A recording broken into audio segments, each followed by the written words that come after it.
स्वागत है आपका हमारे इस YouTube चैनल पर। मैं मुनमुन श्रीवास्तव आपका हार्दिक अभिनंदन करता हूं। कैसे हैं आप सभी? दिवाली और छठ के बाद जो है वो अब दिल्ली विश्वविद्यालय में रौनक लौट आई है। आप सब अपने घरों से कुछ आ चुके हैं और कुछ आने वाले हैं, और साथ में उस टेंशन के साथ भी आ रहे हैं जो आप समझ गए होंगे। जी हाँ, टेंशन है एग्ज़ाम की। ख़ासतौर पर ड्यू फर्स्ट सेमेस्टर के वो स्टूडेंट, क्योंकि पहली बार वो दिल्ली विश्वविद्यालय में एग्ज़ाम देंगे कॉलेज की दुनिया में कदम रखने के बाद, क्योंकि स्कूल में एग्ज़ाम का पैटर्न कुछ और होता था।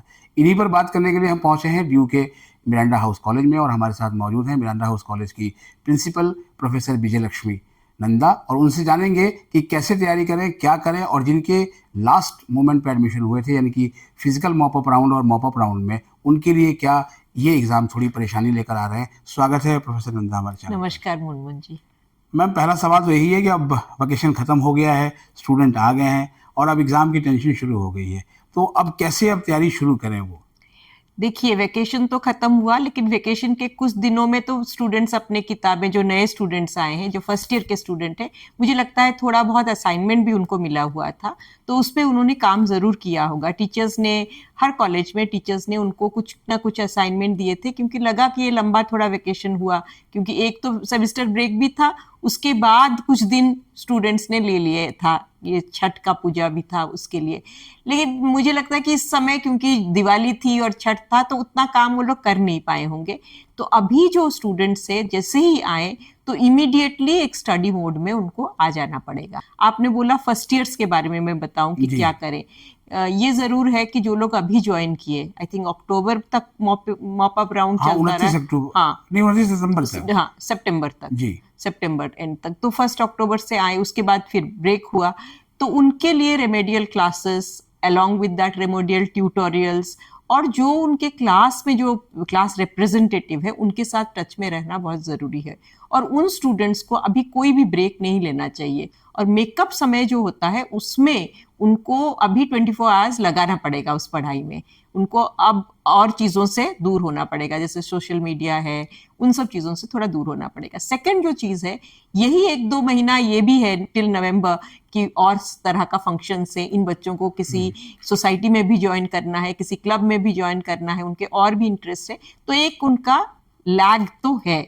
उसके लिए कॉलेजेस को हम लोग भी कोशिश कर रहे हैं कि उनको रीच आउट किया जाए। उनके लिए एक सेपरेट ओरिएंटेशन भी हो सकता है, तो हम करेंगे। अभी आपसे बात करते करते मुझे लगा कि हम एक सेपरेट उनके लिए एक ओरिएंटेशन कर सकते हैं जो लेटर आए हैं, और उनसे उनकी प्रॉब्लम्स को समझे, क्योंकि इतना बड़ा ग्रुप तो नहीं होगा, तो एक मिल सकते हैं और सब डिपार्टमेंट्स को हम कह सकते हैं कि इन बच्चों को एक कॉलेज राउंड में एक ओरिएंटेशन कर दें, और कुछ हमारे रिकॉर्डेड भी हैं ओरिएंटेशन प्रोग्राम, वो भी उनसे शेयर किया जा सकता है, तो ये हो सकता है। और अभी के लिए उनको रीडिंग लिस्ट, हर चैप्टर के साथ रीडिंग लिस्ट, और हर जो रीडिंग लिस्ट है उसको कैसे टीचर्स ने पढ़ाया, क्योंकि आजकल लेसन प्लान दिया जाता है। लार्जली टीचर्स जो पढ़ाते हैं वो लेसन प्लान्स के थ्रू पढ़ाते हैं, तो लेसन प्लान्स अगर हैं तो हर एक चीज़ को उनको करना होगा, उसको पढ़ के खुद थोड़ा सेल्फ स्टडी करके फिर टीचर्स के पास वो अपने 5-10 क्वेश्चंस लेके पहुंचे। ये फर्स्ट करना पड़ेगा, क्योंकि स्कूल वाला सिस्टम नहीं है कि जो क्लास में पढ़ाया वही हो गया, या एनसीईआरटी का ये है और ये की गाइड है, क्योंकि काफ़ी नए कोर्सेज भी आए हैं, उसके लिए क्वेश्चंस अलग है। तो उस तरह से एक सेल्फ स्टडी मोड में उनको आना पड़ेगा। फर्स्ट ईयर्स के लिए सेल्फ स्टडी मोड थोड़ा डिफिकल्ट होता है, लेकिन ये स्टूडेंट्स यूईटी दे के आए हैं, उनको ऑलरेडी थोड़ा बहुत सेल्फ स्टडी की अंडरस्टैंडिंग है।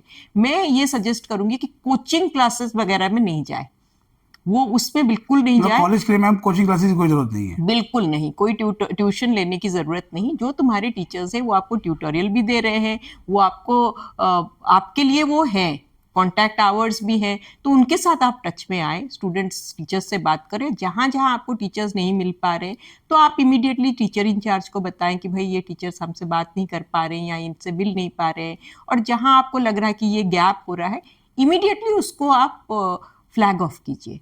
क्योंकि क्या होता है कि स्टूडेंट डरा हुआ रहता है, पहली बार आया है, नया सिस्टम है, नए लोग हैं, कैसे मैं बताऊं। लेकिन कॉलेज का मतलब यही है कि self study and raising questions with teachers, तो ये बहुत ज़रूरी है। ये फर्स्ट चीज़ है कि आप पहले अपने गेट ओवर योर इनहिबिशंस, जो आपको डर है उसको निकालिए। बट कॉलेज की तरफ से मुझे अभी आपसे बात करके लगा कि हम एक शॉर्ट ओरिएंटेशन प्रोग्राम रख ही लेते हैं, फॉर दी पीपल जो आए हैं अभी 2 या 3 नवंबर तक तो सब आ जाएंगे, उस समय हम एक रख लें। और जो स्टूडेंट्स और भी लोग चाह रहे हैं कि हम उसका पार्ट हो, वो हो जाए, और उसमें हम कॉलेज के बारे में और एग्जाम ओरिएंटेशन के बारे में भी बात कर सकते। जब मैम आपका इंटरव्यू करने के लिए आ रहे थे तो एक पेरेंट मिले जिनका बच्चा आपके कॉलेज में ही पढ़ता है। उनके सेल्फ स्टडी की बात तो अपनी जगह पर है, लेकिन क्या है स्कूल के जो एग्जाम है और कॉलेज के एग्जाम में बेसिक डिफरेंस क्या होता है? मैम से मेजर पूछिएगा। डिफरेंसेस है स्कूल के एग्जाम में। तो जब भी मैं कहती हूँ फर्स्ट ईयर्स को, मैं कहती हूँ कि आपको सब कुछ अनलर्न करना है, जो भी आपने स्कूल में सीखा except for basic foundational stuff, सब भूल जाओ, दोबारा से और पढ़ो। सब पूरा क्लीन स्लेट कहते हैं उसको। क्लीन स्लेट से आपको कॉलेज में अपीयर होना है। फाउंडेशन को रखो, naturally foundation, humanities, social sciences और लैंग्वेजेस का अलग एक मेथड होता है, उसमें आपको पूरा अनलर्न करना होता है, क्योंकि कॉलेज में जो है वो क्रिटिकल थिंकिंग का पार्ट है।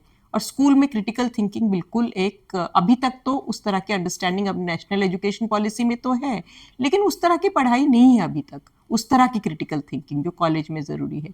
और हर एक का अप्रोच, पेडागोजी अलग अलग होता है। तो फर्स्ट थिंग जो है उनको यही करना है कि आप अनलर्न करो किस तरह से आपने आंसर लिखा। फिर आंसर्स जो है for humanities and social science वो लंबे आंसर्स होते हैं। इस तरह की राइटिंग अभी तक ये लोग किए नहीं है। 100 जी। वर्ड्स 250 वर्ड्स के आंसर्स लिखे हैं। अभी उनको 4-5 पेज लिखना है, और वो भी एक पर्टिकुलर टाइम में। अगर 5 क्वेश्चन है तो आप उस तरह से डिवाइड कर दीजिए इन 3 आवर्स, वो टाइमिंग करना। तो राइटिंग स्किल्स को बहुत बढ़ाना होगा। स्कूल में एक टेक्स्ट बुक है, यहाँ आपके 4 रीडिंग्स है। 4 रीडिंग से जब आप रिफ्लेक्ट कर पाओगे तभी आपका आंसर अच्छा परसेंटेज में आएगा। उसमें एटलीस्ट उन राइटर्स को आप थोड़ा थोड़ा थोड़ा रेफरेंस दोगे कि इन्होंने ये कहा है, इन्होंने, लेट्स से कॉन्स्टिट्यूशन पे आप लिख रहे हो तो आपने कॉन्स्टिट्यूशन लिख दिया कि this is the constitution, these are the points of the constitution, लेकिन इन्होंने क्या सोचा, बिपिन चंद्र ने क्या सोचा, सुमित सरकार ने क्या सोचा, ये आपको 2-3 जो राइटर्स है उनका तो आपको रिफ्लेक्ट करना मतलब ही ये कोर्स पड़ेगा। जरूर याद करना जो होगा। भी रीडिंग्स है, जी। मतलब I am just referring, political theory में और है, सोशियोलॉजी में तरह तरह के राइटर्स हैं, तो आप उनको रिफ्लेक्ट करोगे अपने राइटिंग में। तो उसके लिए आपको बहुत पढ़ना पड़ेगा रीडिंग, और उसमें थोड़ा स्मार्ट होना पड़ेगा। पूरा तो आप नहीं पढ़ सकते उसके, आजकल तो बड़ा इजी है, समरीज मिल जाते हैं राइटर्स की अंडरस्टैंडिंग की, एटलीस्ट 3-4 पैराग्राफ, तो उसको आप अंडरलाइन कर दीजिए और उसी से आप उसको रिफ्लेक्ट कीजिए। ह्यूमैनिटीज एंड सोशल साइंस का ये है। साइंसेस की, क्योंकि मैं पॉलिटिकल साइंस की टीचर हूं तो इस पे मैं ज्यादा कह पाऊंगी। साइंसेस में फाउंडेशनल नॉलेज बहुत जरूरी है, लेकिन उसके आगे आपका प्रैक्टिकल एंड उसका जो लिंकेज है विथ थियरी, वो बहुत ज्यादा महत्वपूर्ण बात है, और उस पर आपको बहुत रिफ्लेक्ट करना पड़ेगा, क्योंकि सिर्फ फाउंडेशनल नहीं है, अब उसका थ्योरी है और उसका एप्लीकेशन भी है। तो उस लर्निंग पे भी आपको वर्क करना पड़ेगा। वहां पे भी रीडिंग्स है, एक टेक्स्ट तो नहीं है, वहां पे भी रीडिंग्स है। 3-4 तरह के रीडिंग को रिफ्लेक्ट नहीं करोगे तो आंसर अच्छा नहीं मानेगा। एक कोई पढ़ के आप दे दो या किसी की गाइड से कर लो, वो फिर खराब हो जाते हैं आंसर्स। तो इस तरह का रिफ्लेक्शन करना, ऐसे टाइप राइटिंग करना, क्रिटिकल थिंकिंग उसमें लाना, आपका ओपिनियन भी उसमें आएगा। बट यूजुअली फर्स्ट ईयर्स को करना चाहिए कि सब तरह की चीज को करके कंक्लूजन जो है वो हार्मनी में रहे। ये नहीं है कि मुझे ये अच्छा लगता है, वो आंसर नहीं होना चाहिए। इसमें ये है, इसमें ये है, आंसर जो है लास्ट में कि हार्मोनियस आंसर होना चाहिए। तो ये, इससे आंसर्स को अच्छे मार्क्स मिलते हैं। तो मैं तो कहूंगी कि ये मेथडोलॉजी जल्दी ही अपनाएं। जी मैम, तो यहीं पे सवाल जो निकल के आता है कि स्टडी प्लान कैसे बनाएं? स्टडी प्लान, अब देखिए 1 ही महीना रह गया है उनका, तो जनवरी तक एग्जाम है, तो 2 महीना रह गया है। अब हर वीक में उनको अपने सब्जेक्ट वाइज वो डिवाइड कर दें, लेट्स से 4 पेपर्स या 5 पेपर्स जो भी है उसको डिवाइड करें। इंग्लिश वगैरह को थोड़ा वो लोग उस तरह से पढ़ लें जैसे लास्ट में रखें, लेकिन ये सब अपना ऐसे राइटिंग, जो भी अपना असाइनमेंट है, जो आपका कंटिन्यूअस असेसमेंट है, उसको सारा फुलफिल करें। अभी उसी पे फोकस रखें, क्योंकि जो लोग बाद में आए हैं उनका कंटिन्यूअस असेसमेंट इमीडिएटली होने लगेगा, तो उनको बहुत जल्दी जल्दी करना होगा। तो उस पे फोकस रखे, टीचर्स के साथ टच में रहे। बहुत सारे मार्क्स तो कॉलेज से ही मिल रहा है, तो assignment, test, project presentations, continuous assessment, उसको पूरा कंप्लीट कर दे, और कंप्लीट करके उसके मार्किंग पे जो भी डिस्कशन रहता है, टीचर्स उनको दिखा रहे हैं, और कोई रेमेडियल कोई नहीं, हमने दिया है मैम, ये मेरा अच्छा नहीं हुआ, I would like to take another test. तो इसके लिए स्टूडेंट्स को बहुत जुड़ना पड़ेगा। ये नहीं कि क्यों इतना असाइनमेंट हो गया, अब मैं कैसे क्या करूं, ये नहीं, आपको देखना पड़ेगा आप कैसे इंप्रूव कर पाओगे। इंडिया में तो ये सिस्टम है, एक टेस्ट दे दिया, कोई अगर पूछ लेता है तो वो रीटेस्ट भी ले लेते हैं टीचर्स। कहीं दूसरी जगह तो इस तरह का आपको स्कोप भी नहीं है। तो आपको इस स्कोप का फायदा उठाना है, ना कि आप उससे बर्डन फील करो। आप समझो कि आप अपने मार्क्स को बढ़ा रहे हो, तो आप लगे रहो इसमें। Marks are not everything, but फिर भी आप रिजल्ट तो अच्छा चाहते हो ना। तो कंटिन्यूअस असेसमेंट का भी सारा मेथड फॉलो करो। टीचर्स के साथ एक सिम्बायोटिक रिलेशनशिप रखना जरूरी है। हो सकता है कुछ टीचर्स स्ट्रिक्ट हों, कुछ टीचर्स थोड़े सपोर्टिव हों, लेकिन स्टूडेंट का हर समय ये रहना चाहिए, एक पर्पस रहना चाहिए कि मैं बेस्ट अपने टीचर्स से लूँ। ये टीचर्स फैसिलिटेटर्स ऑफ नॉलेज हैं, उनके साथ एक रिस्पेक्ट रखना और एक उनसे बेनिफिट करना बहुत ज़रूरी है। और मैम जो PYQs हैं वो कितने, क्योंकि अगर देखें एक साल ठीक पहले तो ये बच्चे जो है वो 12th में थे और इन दिनों अपने प्री बोर्ड की तैयारी कर रहे थे, PYQs सॉल्व कर रहे थे और साथ में CUT की प्रिपरेशन भी कर रहे थे। अब तो कॉलेज में आ गए हैं, तो यहाँ क्या वो PYQs लें, उसको प्रैक्टिस करें या क्या करें, नोट्स बनाएं? नोट्स देखिए, असाइनमेंट तो बना ही रहे हैं फॉर क्लासेस, उसी असाइनमेंट से तो क्वेश्चंस आएगा एक मेन एग्जाम में, तो 3-4 तो उनके एग्जाम्स वो हो जाएंगे। जो जैसे PIQs कह दीजिए, या जो एक यहाँ पे तो मल्टीपल चॉइस क्वेश्चंस तो है नहीं या एक सेट नहीं है, लेकिन 3-4 ईयर्स के जो एग्जाम पेपर्स है उसको वो देख ले और उसको सॉल्व करने की कोशिश कर सकते हैं।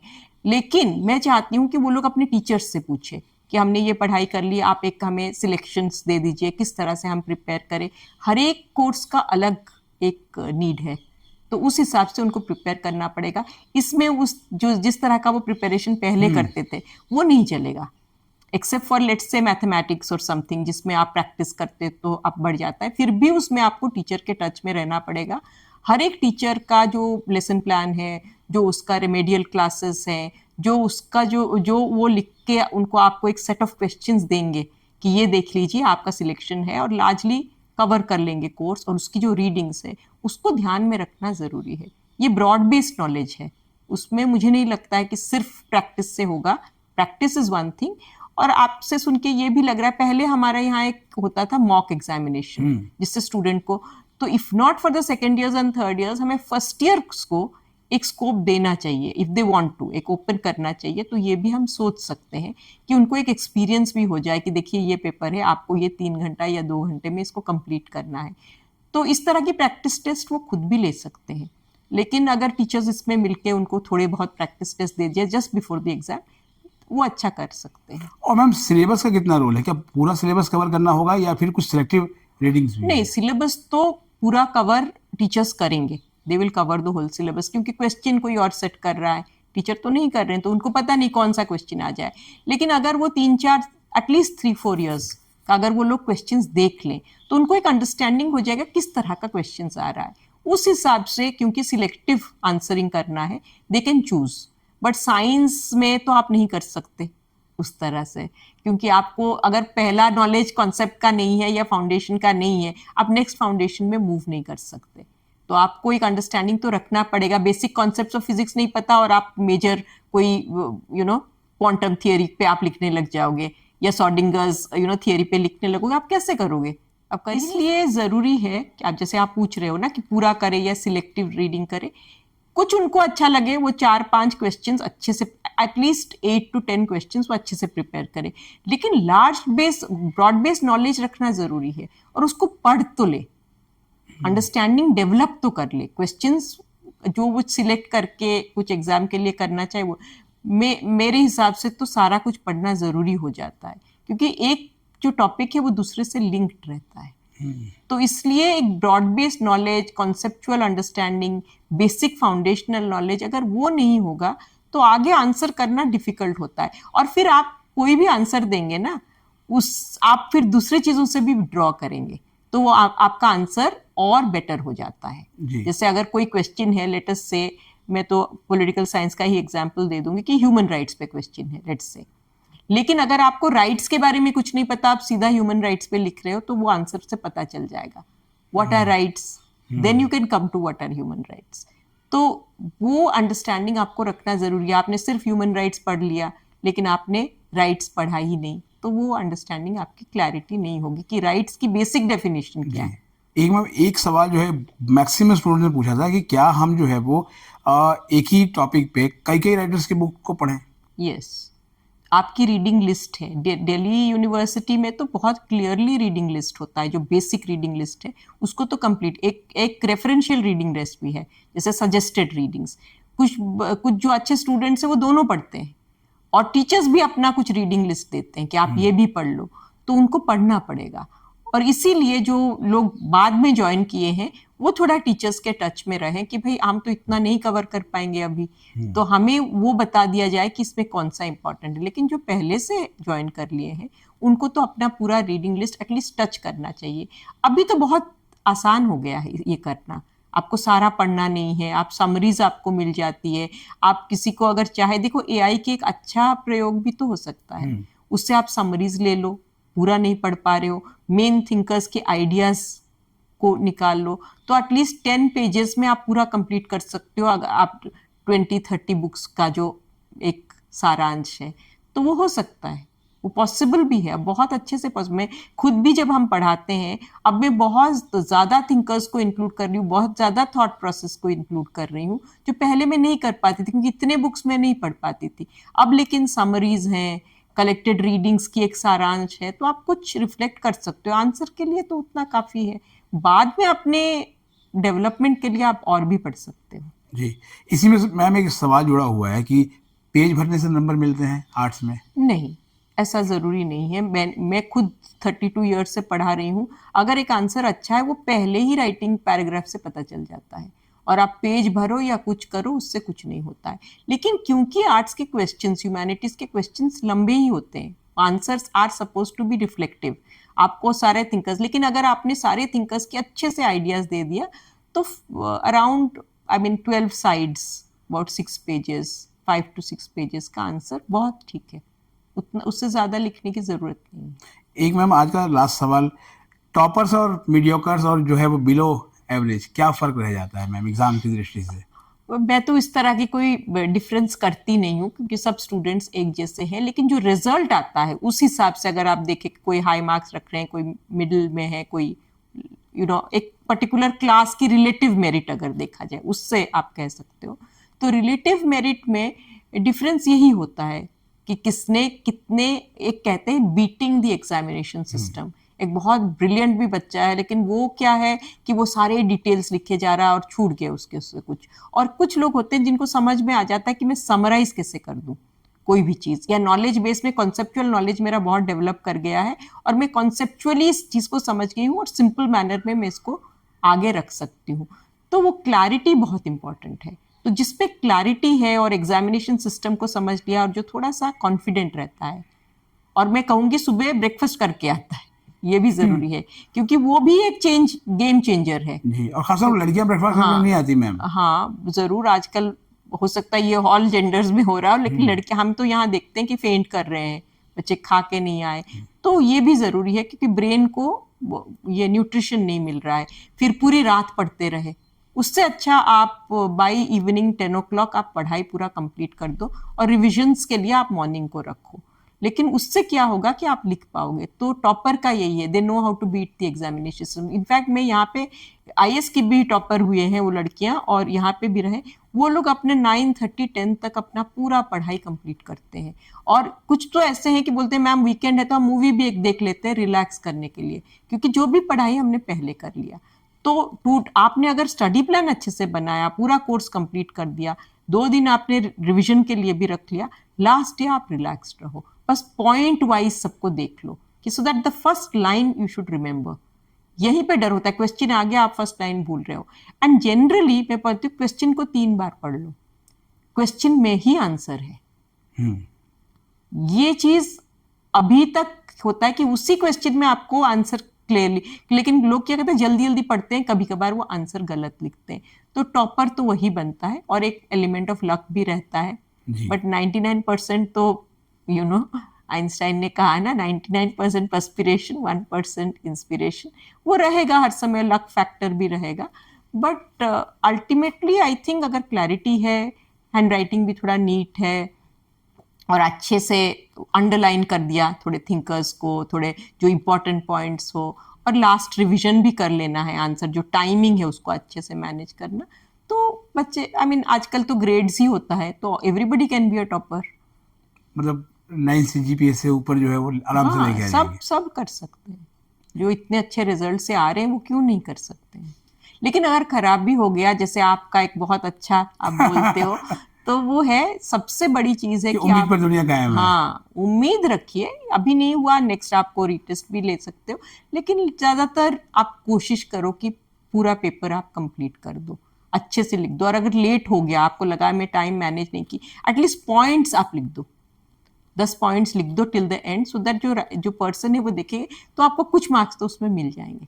4 पॉइंट्स आप लिख दो, पॉइंट वाइज, लो पूरा नहीं, क्वेश्चन छोड़ना नहीं है। क्वेश्चन बिल्कुल नहीं छोड़ना है, क्योंकि वो फिर कट गया पूरा, एटलीस्ट आपको कुछ तो मार्क्स मिल जाएंगे। जी, बहुत बहुत धन्यवाद मैम, इतने आसान शब्दों में एग्जामिनेशन की पूरी जो है स्ट्रेटेजी बताने के लिए। तो अब उम्मीद करते हैं कि आपने जो है वो सुन लिया होगा बहुत ध्यान से, और मैम ने एक एक पॉइंट को बहुत ही सावधानी से बताया है और सबके लिए बताया है। और अगर आप जो है उसको फॉलो करेंगे तो मुझे लगता है कि दिल्ली विश्वविद्यालय में भी आप उसी तरीके से टॉप करेंगे जैसा आपने अपने कॉलेज में या CUT में किया, और उसके बाद आपकी DU की जर्नी शुरू हुई। आपके कुछ सवाल हैं तो आप कमेंट बॉक्स में लिख दें, उनके जवाब हम मैडम से लेके आप तक पहुंचाने की पूरी कोशिश करेंगे। और हमारे चैनल पर नए हैं, चैनल को सब्सक्राइब कर लें और इसे अपने दोस्तों के बीच शेयर करें, और इस वीडियो को लाइक करके हाइप ज़रूर दें।